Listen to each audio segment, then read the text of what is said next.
Et si je vous disais qu'il existe des manuscrits anciens, longtemps dissimulés à la lumière, qui renferment des secrets sur la vie même de Jésus?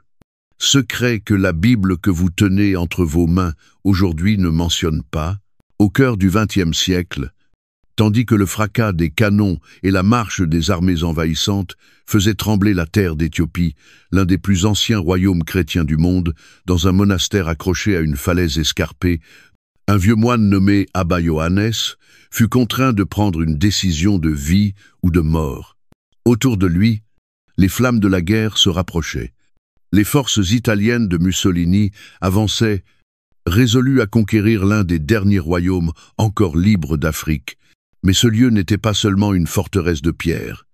C'était aussi une forteresse de mémoire. Cachés dans ces murs anciens reposaient des centaines de manuscrits inestimables, certains remontant au IVe siècle, tous désormais menacés de destruction, sous des ordres stricts de ne sauver que ce qui ne pouvait jamais être remplacé. Les mains tremblantes de Johann se tendirent instinctivement vers une collection particulière.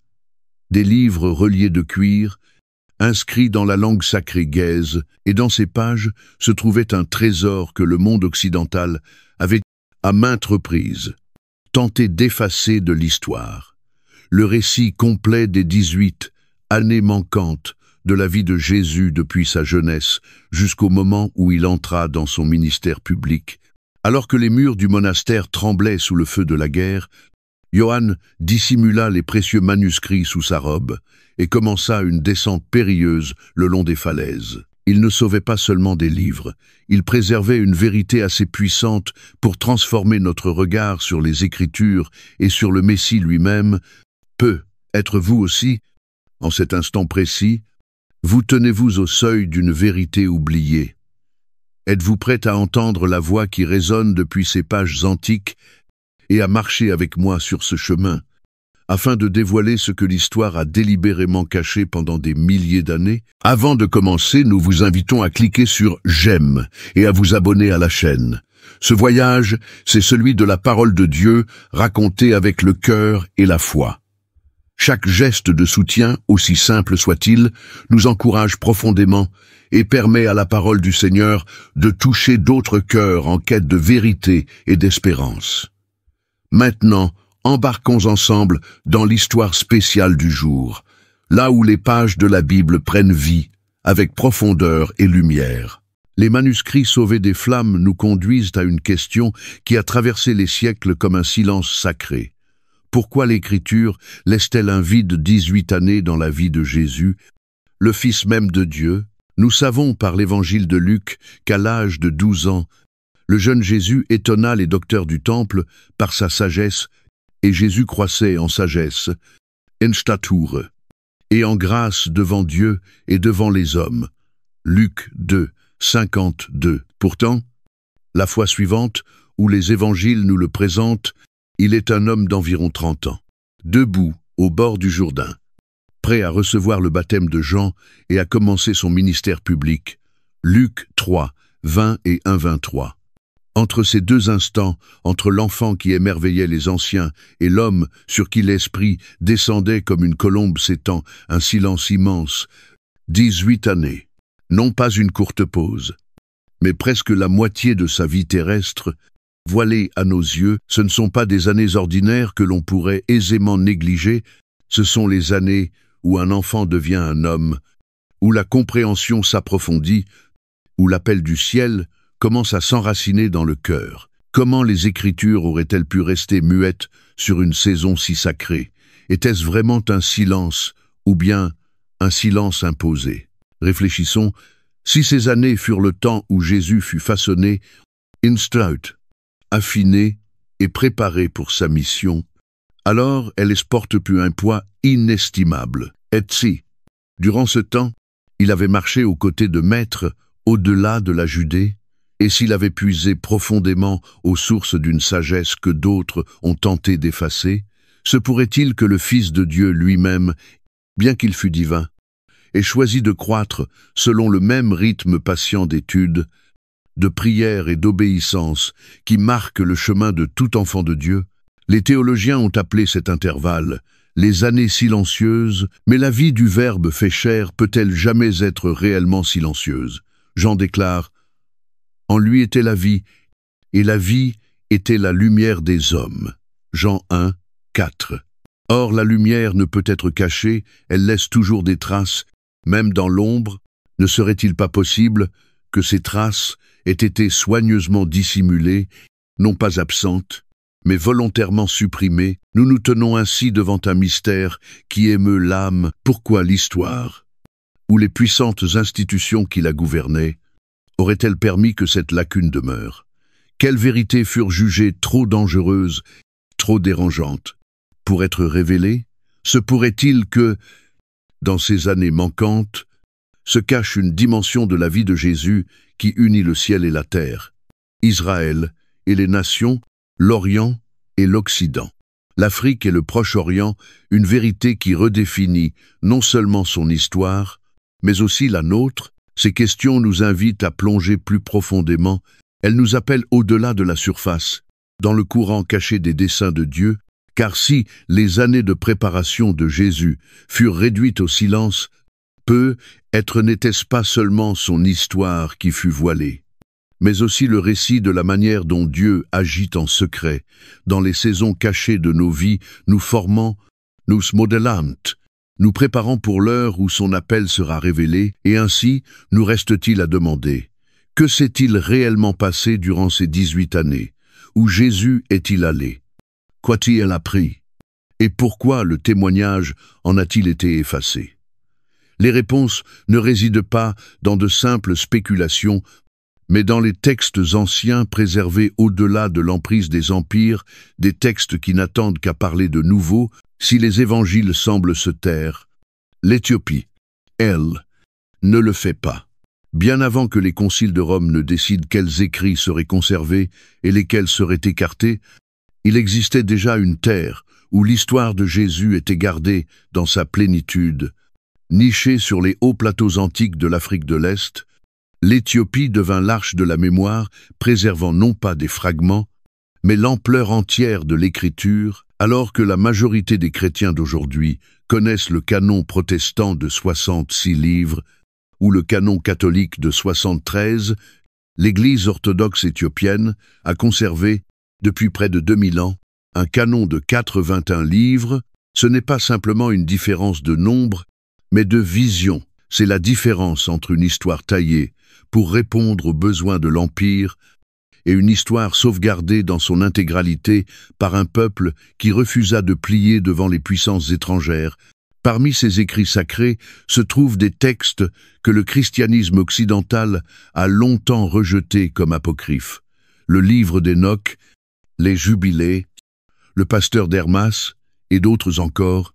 Pourtant, l'Écriture elle-même témoigne de leur valeur. Jude, le frère de Jésus, cite directement Enoch lorsqu'il écrit « Voici, le Seigneur est venu avec ses saintes myriades » Jude 1, 14. Comment un livre que le Nouveau Testament lui-même confirme pourrait-il être relégué à l'oubli? L'Éthiopie, elle, ne l'a pas abandonné. Elle l'a conservé, prié, recopié à la main de génération en génération, comme si elle savait qu'un jour, le monde aurait de nouveau besoin de ces paroles oubliées. Et au sein de ce canon élargi se trouve quelque chose d'encore plus extraordinaire. Des récits de ces 18 années manquantes, des textes qui décrivent Jésus non seulement comme l'enfant au temple et l'homme au Jourdain, mais aussi comme un chercheur qui marcha à travers l'Égypte et l'Éthiopie et au-delà apprenant, guérissant et découvrant peu à peu sa mission divine. Se pourrait-il que, dans le silence de la Bible occidentale, l'Éthiopie ait tenu la clef même de ce mystère? Ce n'est pas un hasard si l'Éthiopie est l'une des premières nations mentionnées dans les pages de la Genèse, où les fleuves d'Éden sont décrits comme traversant le pays de Couche, Genèse 2, 13. Ce n'est pas un hasard non plus que, lorsque Philippe prêcha l'Évangile après la Pentecôte, le premier converti, dont le récit nous est rapporté, fut un officier éthiopien. Acte 8, 27-39. Depuis le commencement, le fil de la rédemption s'est tissé à travers cette terre. Alors, Devrions-nous être surpris que Dieu ait confié à l'Éthiopie la mission de garder les chapitres de la vie du Christ que d'autres tenteraient plus tard d'effacer? Pensez-y, tandis que des empires s'élevaient et s'effondraient, tandis que des conciles ecclésiastiques débattaient des voies à faire taire, les montagnes d'Éthiopie demeuraient immuables. Abritant dans leurs monastères des manuscrits qui préservaient la plénitude du récit, était-ce là la manière de Dieu, la vérité, bien qu'enfouie, survit toujours dans les lieux où les orgueilleux ne s'y attendent pas, et la question nous rejoint. Si l'Éthiopie, envers et contre tout, a préservé la mémoire de Jésus dans sa totalité, sommes-nous prêts à écouter ce qui y a été sauvegardé? Se pourrait-il que les années manquantes du Christ n'aient jamais été perdues, mais fidèlement gardées par des mains qui ont refusé d'oublier? Parmi les trésors préservés en Éthiopie, se dessine un portrait saisissant bien différent de l'image façonnée par le canon occidental. Dans les Bibles établies par Rome puis par l'Europe, Jésus apparaît presque exclusivement en Palestine, avec pour seule exception la brève mention de sa fuite en Égypte durant son enfance. Matthieu 2, 13-15. Sa jeunesse y demeure enveloppée de silence, et lorsqu'il reparaît, c'est comme si la sagesse divine et la puissance s'étaient soudainement abattues sur lui. Sans contexte, sans cheminement, sans préparation. Mais dans les manuscrits éthiopiens, le silence se brise. Ces textes décrivent Jésus non pas comme une figure surgissant tout armée, mais comme un enfant et un jeune homme qui grandit à travers des rencontres, des voyages et des apprentissages. À travers l'Afrique elle-même, il raconte son séjour en Égypte, en Éthiopie, et au-delà, là où il fut façonné par les traditions de sagesse de l'Afrique ancienne. N'est-il pas juste que ce même continent, qui avait autrefois abrité sa famille face à l'épée d'Hérode, Matthieu 2, 14, l'est aussi nourri au cours de ces années cachées? Certains récits évoquent ses premiers miracles, formant des oiseaux d'argile et leur insufflant la vie, guérissant ses compagnons d'enfance, révélant des éclairs de connaissance divine bien avant le baptême au Jourdain. Ces histoires font écho à la vérité proclamée dans l'évangile de Jean. Tout a été fait par lui, et rien de ce qui a été fait n'a été fait sans lui. Jean 1, 3. Même enfant, la création répondait à son toucher, car il était le Verbe par qui toute vie a commencé. Pourquoi, alors, de tels récits furent-ils jugés dangereux? Parce qu'ils enracinaient Jésus profondément en Afrique. Ils le présentaient non comme un maître isolé en Judée, mais comme celui qui avait embrassé la sagesse de l'Égypte, de l'Éthiopie et du Proche-Orient élargi. Il montrait que l'Afrique n'était pas une scène lointaine sur laquelle des missionnaires européens seraient venus plus tard, mais un berceau de préparation divine, une terre qui avait toujours fait partie du plan de rédemption de Dieu. Effacer ces récits revenait à effacer le lien entre le Christ et l'Afrique. Pour des empires désireux de présenter le christianisme comme une foi européenne, ce lien était intolérable.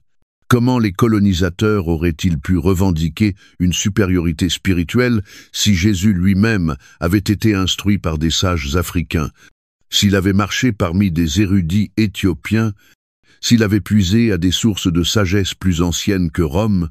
Ainsi, concile après concile, ces textes furent écartés, l'Église éthiopienne les conserva, mais le monde occidental les mit de côté, réduisant au silence un chapitre qui témoignait d'un Messie dont la sagesse était façonnée au contact de nombreuses nations, dont le cœur battait à l'unisson de l'Afrique elle-même.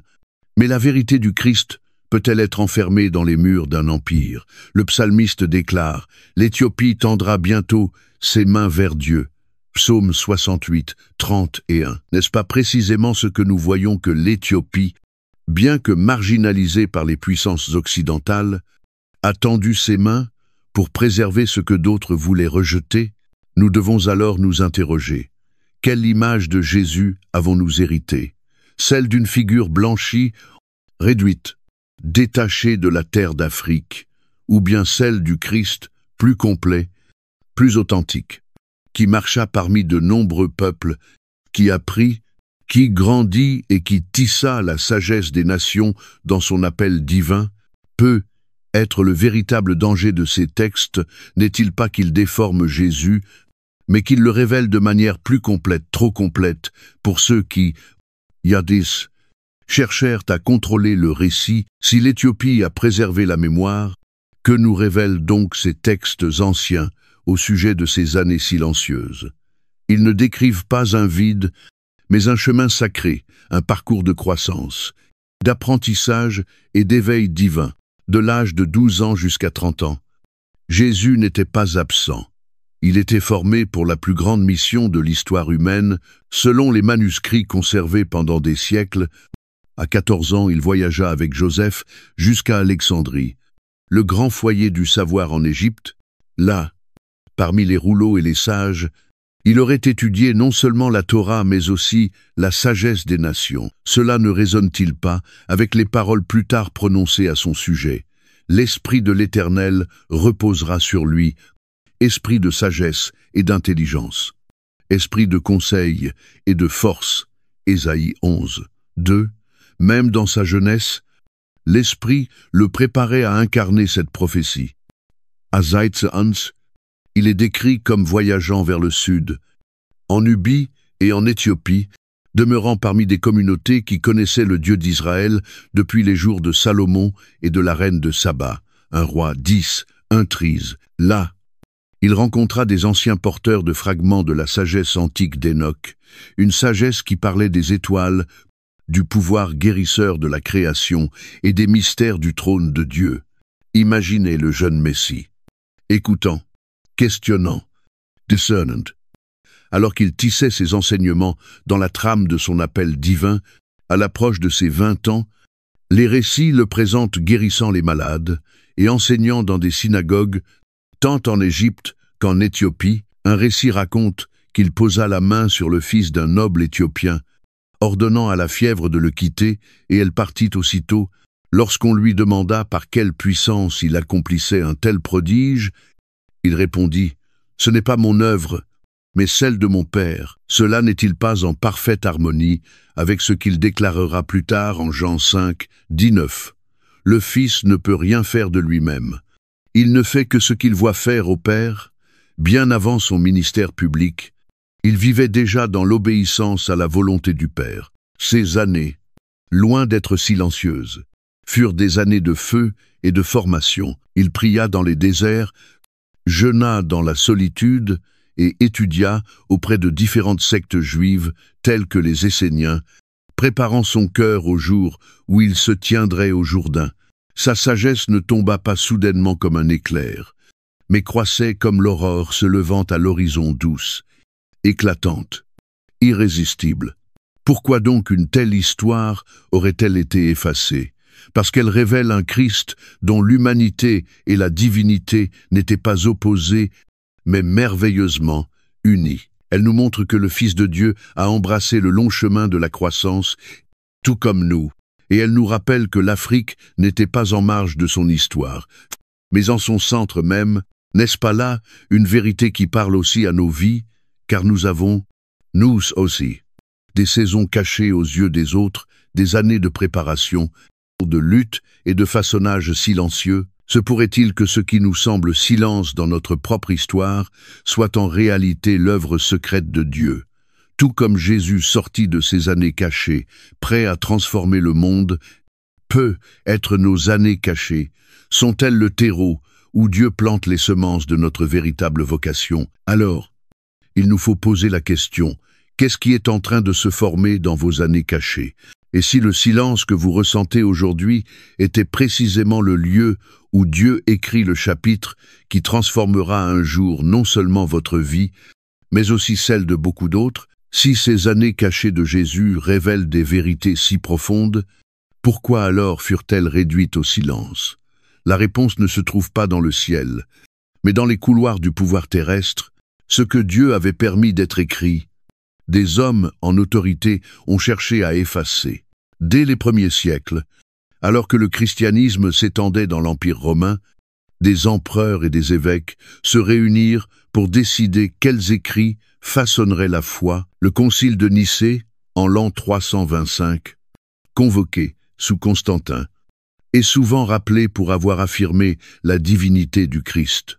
Mais tout aussi significatives furent les décisions concernant les textes qui seraient honorés et ceux qui seraient condamnés. Plus tard, en l'an 367, Athanasée, évêque d'Alexandrie, dressa la liste des 27 livres qui allaient devenir le canon du Nouveau Testament, déclarant que nul n'y ajoute, que rien n'en soit retranché. Mais qu'en était-il des écrits qui parlaient des années de Jésus en Afrique, de sa croissance, de sa préparation? Ils furent exclus, réduits au silence, non par manque de vérité, mais par crainte de leurs implications, en l'an 553, sous l'empereur Justinien. Le concile de Constantinople alla plus loin encore, condamnant de nombreux textes comme hérétiques, parmi lesquels des écrits relatant les années de formation du Seigneur en Égypte et en Éthiopie. Des décrets officiels déclarèrent ces récits faux et contradictoires, sans fournir aucune preuve. Était-ce réellement contradiction ou bien contrôle? Reconnaître un Jésus africain, façonné par une sagesse au-delà de Rome, c'était admettre que l'Empire n'était pas la source de l'autorité divine. L'histoire nous révèle ce qui était en jeu. Pour Rome, bâtir un empire chrétien exigeait un Christ qui puisse être revendiqué comme sien européen d'apparence. Romain de loyauté, Heinze. L'image de Jésus commença à changer. Les artistes de la Renaissance le peignirent avec la peau claire et des traits étrangers à son héritage, remplaçant les descriptions préservées dans les textes éthiopiens. Des cheveux comme de la laine et une peau comme de l'airain poli. Apocalypse 1, 14-15. Ne voyons-nous pas là un signe éclatant d'une réécriture intentionnelle de l'histoire? Pourquoi firent-ils cela? Parce qu'admettre que Jésus fut formé en Afrique menaçait les fondations du pouvoir colonial des siècles plus tard. Comment les empires auraient-ils pu justifier de gouverner l'Afrique comme spirituellement inférieure si le Sauveur lui-même avait été nourri sur sa terre? Comment les missionnaires auraient-ils pu prétendre apporter la lumière si cette lumière brillait déjà en Éthiopie bien avant leur arrivée? Et pourtant, malgré chaque tentative d'effacement, la vérité a perduré, cachée dans les monastères, transmise par des mains fidèles, murmurée dans la liturgie. L'histoire a survécu, car Dieu a promis. La lumière brille dans les ténèbres, et les ténèbres ne l'ont point vaincue. Jean 1, 5. Aucun décret d'empereur, aucune décision de concile, aucune fresque dans les palais de marbre n'a pu éteindre la mémoire conservée dans les hautes terres d'Éthiopie. Alors, nous devons nous interroger. Combien de fois la vérité a-t-elle été réduite au silence dans notre propre monde, non parce qu'elle était fausse, mais parce qu'elle dérangeait le pouvoir? Et dans nos vies, n'y a-t-il pas des moments où la voix de Dieu semble ensevelie sous le bruit de la peur, de la culture ou du contrôle? Se pourrait-il que ce qui a été caché soit précisément ce que Dieu nous appelle aujourd'hui à retrouver? L'effacement des années africaines de Jésus ne fut pas un accident, ce fut un acte délibéré de pouvoir. Pourtant, ce que les hommes ont tenté d'enterrer, Dieu l'a préservé. Et maintenant, la question repose sur nous. Aurons-nous le courage d'écouter ce qui fut jadis réduit au silence et de laisser cette vérité transformer notre foi? Puissions-nous accueillir cette lumière qui traverse les siècles et laisser nos cœurs s'ouvrir à celui que nul empire n'a pu faire taire? Bien que la puissance des empires ait cherché à réduire au silence le récit plus complet du Christ, l'Éthiopie s'est dressée comme un témoignage vivant que la vérité ne peut être enchaînée. Quand Rome décréta ce qui devait être lu et ce qui devait être brûlé, les chrétiens d'Éthiopie s'attachèrent aux Écritures transmises par leurs ancêtres, refusant de céder à une autorité étrangère. Leur foi ne s'est pas façonnée dans les palais des empereurs, mais dans les monastères creusés dans la roche des montagnes, où résonnaient les chants en gaèze, la langue antique encore utilisée dans leur culte jusqu'à ce jour. L'histoire rapporte qu'au XVIIe siècle, des missionnaires jésuites tentèrent d'imposer à l'Éthiopie le canon romain. Un instant, Même le trône fut pressé d'abandonner ses écritures ancestrales. Mais le peuple résista, des luttes civiles éclatèrent. Et pourtant, à travers le sang et le feu, l'Éthiopie choisit la fidélité plutôt que le compromis. Elle préféra souffrir la division plutôt que de renoncer à la mémoire sacrée qui lui avait été confiée. N'est-ce pas là l'écho de l'exhortation apostolique « Il faut obéir à Dieu plutôt qu'aux hommes » Acte 5, 29. Au fil des siècles, tandis que l'Europe redessinait le visage du Christ à son image, l'Éthiopie préservait le Jésus qui marcha en Afrique, qui guérit en Afrique et qui grandit en sagesse parmi ses sages. Ce n'était pas seulement de l'érudition, mais une garde sacrée, une véritable intendance spirituelle. Des moines consacrèrent leur vie entière à recopier des manuscrits dans des monastères reculés, souvent au prix de leur vue, de leur santé, voire de leur existence, à la lueur des bougies et dans le silence, ils devinrent gardiens d'une vérité qu'aucun empire ne pouvait détruire. N'est-il pas mystérieux, voire providentiel, que cette même terre décrite dans les psaumes se soit levée comme défenseur de la foi? L'Éthiopie accoura les mains tendues vers Dieu, psaume 68, 30 et 1. Ce que d'autres cherchaient à effacer, l'Éthiopie l'éleva vers le ciel. Les mains tendues dans un acte à la fois de défi et de dévotion, cette résistance allait bien au-delà d'une fierté nationale.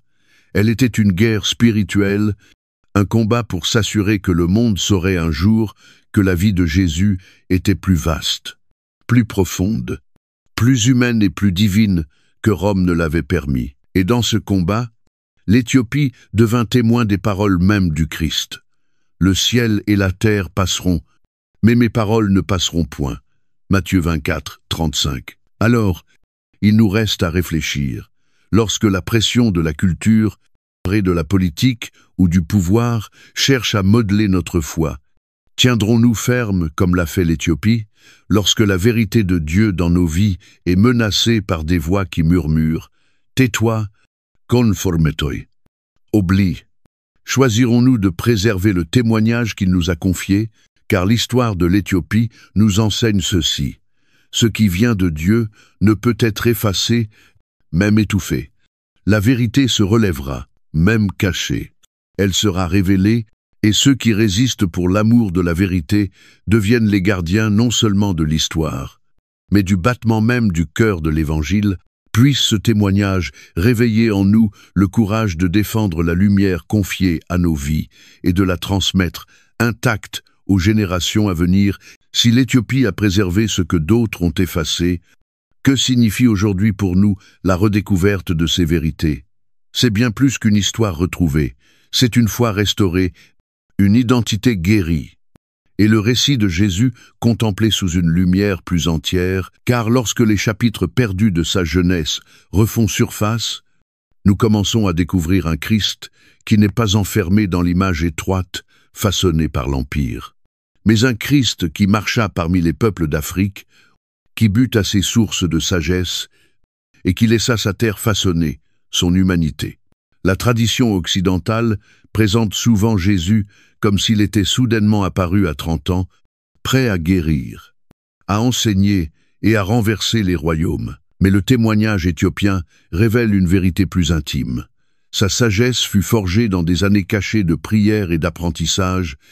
Sa compassion s'approfondit en marchant parmi les pauvres et les malades au-delà de la Judée. Et sa force fut éprouvée dans les déserts où il jeûna et chercha le Père dans le silence. N'est-ce pas ce que le prophète avait annoncé? Méprisé et abandonné des hommes, un homme de douleur et habitué à la souffrance. Ésaïe 50, 3, 3. Bien avant son ministère public, il porta déjà le poids de la lutte humaine, portant dans son cœur les cris des nations. Redécouvrir Jésus en Afrique, c'est retrouver une vérité que les colonisateurs craignaient. Le Christ ne peut être confiné à une seule race, une seule culture ou un seul continent. Sa vie révèle que le Messie appartient à tous les peuples, que la rédemption de Dieu a toujours eu pour vocation d'embrasser les extrémités de la terre. Ce n'est pas un hasard si, Dans Acte 8, le premier païen converti au christianisme fut un eunuque éthiopien qui, après avoir entendu la bonne nouvelle de la bouche de Philippe, poursuivit son chemin tout joyeux. Acte 8, 39. L'Éthiopie n'était pas un invité tardif au banquet du salut. Elle y était dès le commencement, et qu'en est-il de nous? Cette redécouverte ne répond-elle pas à notre propre soif, celle de connaître un Jésus qui comprend les années cachées de nos vies, qui nous rejoint dans nos déserts, qui grandit avec nous dans le silence jusqu'au jour de l'appel?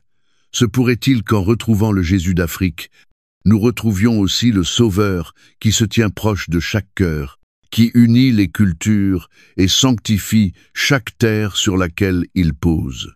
C'est pas, le Jésus d'Afrique n'est pas un autre Jésus, c'est le même Seigneur, révélé dans sa plénitude. Il est le Verbe fait chair venu habiter parmi nous. Jean 1, 14. Non dans l'isolement, mais en communion avec les nations, le redécouvrir, c'est arracher le voile de l'Empire et contempler le visage du Christ qui unit le ciel et la terre, Israël et l'Afrique, l'humanité et Dieu. Alors, la question s'impose à nous. Continuerons-nous à retenir une vision diminuée du Christ, filtrée à travers le prisme du pouvoir, ou embrasserons-nous le Christ redécouvert Jésus d'Afrique, dont la vie nous rappelle que le royaume de Dieu a toujours été infiniment plus vaste et plus profond que tout ce que nous pouvions imaginer? Puisse ce Christ redécouvert élargir notre foi et renouveler notre espérance. La redécouverte des années cachées de Jésus en Afrique n'est pas simplement une affaire d'histoire, c'est un appel adressé à nos cœurs. Car si le Christ lui-même est passé par des années d'obscurité, de préparation et de silence que le monde n'a pas vues, alors ces mêmes saisons de nos vies ne sont pas perdues. Elles sont une terre sacrée où Dieu nous façonne en vue de l'œuvre à venir. Les Écritures nous rappellent que même le Messie croissait en sagesse, en stature et en grâce devant Dieu et devant les hommes. Luc 2, 52. Si le Fils de Dieu n'a pas contourné le lent façonnement du temps, pourquoi devrions-nous mépriser nos propres années cachées? Se pourrait-il que les prières restées sans réponse, les luttes invisibles et les sacrifices silencieux soient en réalité le creuset, même où Dieu nous purifie et nous prépare? Et si l'Afrique a sauvegardé les chapitres manquants de son histoire, quel chapitre de foi Dieu nous confie-t-il aujourd'hui à garder? Quelle vérité sommes-nous appelés à préserver pour la génération suivante? Comme Paul exhortait Timothée, « Garde le bon dépôt qui t'a été confié, avec l'aide du Saint-Esprit qui habite en nous. » 2 Timothée 1, 14. Tiendrons-nous fermement à la vérité, même lorsque la culture nous invite à l'oublier? L'histoire de l'Éthiopie nous enseigne également que la vérité peut être réduite au silence pour un temps, mais jamais détruite. Cela ne reflète-t-il pas notre propre marche avec Dieu? Il y a des moments où sa voix semble cachée, où son plan paraît effacé. Mais au temps convenable, la lumière se lève, car il n'est rien de caché qui ne doive être découvert, ni de secret qui ne doivent être connus et mis en pleine lumière. Luc 8, 17. Que nous apprennent donc ces 18 années manquantes? Que le silence n'est pas absence, que l'obscurité n'est pas abandon, et que Dieu agit le plus profondément dans les saisons cachées de nos vies, tout comme Jésus sortit de ces années cachées pour proclamer « L'Esprit du Seigneur est sur moi » Luc 4, 18. De même découvrirons-nous, peu, être un jour que nos années de silence furent le berceau de notre véritable appel, et maintenant. La question se tourne vers nous. Embrasserons-nous le Christ redécouvert dans toute sa plénitude, Jésus d'Afrique, Jésus de toutes les nations, et laisserons-nous, ces années cachées, parler à nos propres vies? Serons-nous, à l'image de l'Éthiopie, des gardiens de la vérité, préservant le témoignage que l'histoire tenta jadis d'effacer, car entendre cet appel, ce n'est pas seulement mieux connaître la vie de Jésus, c'est entrer dans le mystère de la manière dont sa vie transforme la nôtre, Puissions-nous accueillir cette vérité avec fidélité et laisser nos années cachées devenir elles aussi le lieu où s'éveille notre vocation éternelle. Merci de nous avoir accompagnés jusqu'à la fin de cette vidéo. Chaque récit biblique est un chemin de retour vers Dieu, discret mais puissant, qui nourrit notre foi jour après jour. Si ce voyage a touché votre cœur, cliquez sur « J'aime » pour partager ce message, et abonnez-vous pour continuer à explorer avec nous d'autres histoires pleines de sens. À très bientôt dans notre prochaine vidéo. Que Dieu vous bénisse, vous et votre famille.